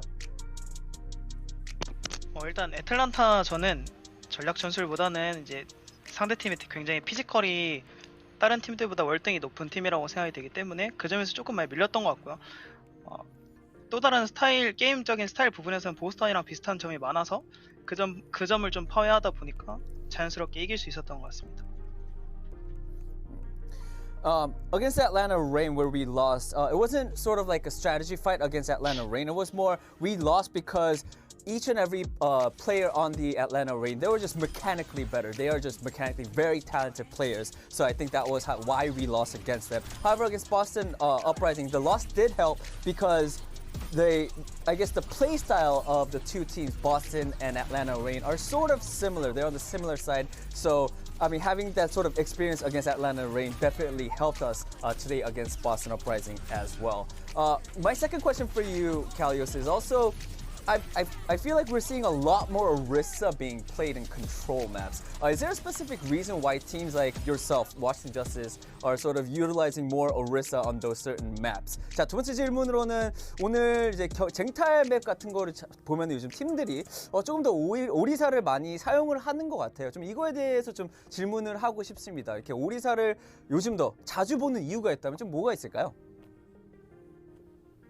일단 계속되는 오리사 버프 때문에 이 조합을 원래 선택을 할 때 탱커를 먼저 선택을 하고 그 다음에 조합을 짜게 되는데 좁은 맵 같은 경우에 오리사랑 정면 대결을 했을 때 이길 수 있는 영웅 자체가 몇 없다 보니까 대부분 오리사를 픽을 하고 이제 정면 싸움을 강하게 가져가는 느낌으로 해서 이 쟁탈 맵에서 좀 오리사가 많이 나오지 않나 생각을 합니다. Alright. I personally think that, there's a lot more Orisa being played coming into this stage because definitely, first of all, there is the Orisa buff, so that plays a big part. Not only that, when teams make a composition, they usually go with, they pick out a tank first and then make the composition around that certain tank hero. And depending on, usually on control maps where it's very close and where it could be brawly, right now there's no other heroes that could really fight against the Orisa playstyle, so I think that is why there's a lot more Orisa being played in this meta and in this stage. Alright, Kalios, that is it for the interview. Thank you so much for your time, and again, big congratulations on the win. 자, 오늘 인터뷰 감사드리고 승리 축하드리면서 보내드리도록 하겠습니다. 감사합니다. Thank you. 감사합니다. Nice. 2 for 2 on waves. What's that? Orisa throw. Oh, you don't know me? Copy pasta. There's Yeah. a meme. There's a copy pasta. I missed the copy pasta. You know the Yeah, Winston which one, one? right? You missed the meme. Winston jump, Winston zap, Yeah, Winston nap. thanks. Now it's a new one. Orisa She throw. was here for that one. She Oh yeah, I was here know. for that one. Just like jokes, memes get infinitely better if someone has to explain them to you. This one's I was pretty just sick. checking. It's Orisa throw, Orisa spin, Orisa slam, Orisa win. That's Orisa in animal Danny form. drew a horse. Yeah. Oh, That's a that's a horse. horse. That's Yeah. a horse. Yeah, I'm Danny sure drew a about horse that. here. Yeah. What happened to the bottom of its legs? Yeah, Danny. Johnny's big hands were over it, so he erased Yeah. it. My That's- big hands? That was the issue. You blaming my big hands? Maybe you should draw better. That was I drew some nice legs on A lot that, of but just pointing right didn't. there. Just saying. What? Oh, there you go. There you go. Oh Chad. yeah, that's true. rude. That's for you right there. Oh, that's my sorry. Year of the spear. Year of the spear. What's? Arisa, Danny she's got a is the spear. Year of the spear. Spear of the Oh my desk. goodness. It looks like I missed a lot of I don't stuff. want Thank you for catching me up, gentlemen. Now, it does look like we baited Leg Day into making the right prediction. Unbelievable. So I Knew think it. we can take credit for that. We get at least 50% Yeah, I think so. for that, I think. Which is crazy because I came into the day and I was like, oh, I'm going to pick an upset in Boston. And I was like, well, maybe actually it wasn't that much of like an upset pick. And then this series was really close. I mean, both these teams are looking pretty even. I think you saw it on Punk's face at the end. Like, obviously, taken this one quite hard because they probably thought they were coming in the favorites. But this is the scary part about the Justice is like they just can at any moment turn up and play really good Overwatch. Hey, I've said this for a few weeks now. Nobody in the play-ins wants to play the Washington Justice. They're actually a scary play-in team because, when they're at their best and they have Decay going on this Tracer landing pulse bombs like these, Assassin actually plays a competent Sombra. And like Kalios is a great story of it. Yep. Like, this is a good team. This is a team you